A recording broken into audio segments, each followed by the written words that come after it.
Hello, magandang araw guys. Nandito po tayo sa fish pond, nasa farm. So ngayong araw na to titingnan natin kung gaano malaki na ba yung ating mga alagang bangus. Okay, ayan sila. Yan. Diyan. Yan. Yan po. Kasi andito sila kasi yung dagat ay pumapasok po sa ating fish pond. So kasi malaki po yung dagat natin ngayong araw, para po magkaroon ng fresh seawater, no, ipinapasok po natin dito sa ating mga alaga. Yan, kita nyo,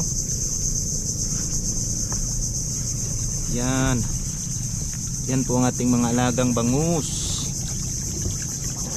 Oh, parang naglalaro sa tubig ah. Oh, naglalaro sila sa tubig.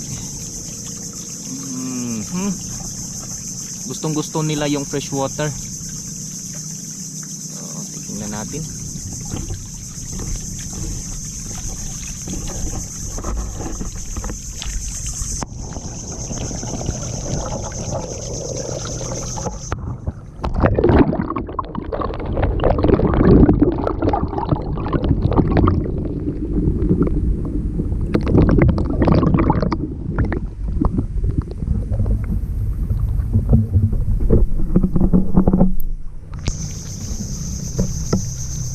Yung iba nandun po, yung iba nandun sa may gitna, yung iba naman nandun sa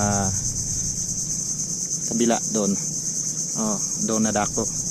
So yan pong ating alaga. So kaya kami po nag-aalaga kasi ito po yung hanap buhay namin. Ito talaga ay i-transfer natin sa fish cages. So binibili po nila na, at saka yun inilalagay sa fish cages. Yung nasa merkado na yung malalaking bangus, dito po yun kinukuha.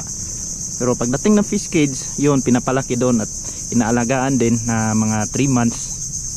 So katapos ay i-harvest at saka ilalagay doon sa merkado. So yan po. So hope like nyo yung video na to. So sana i-like nyo.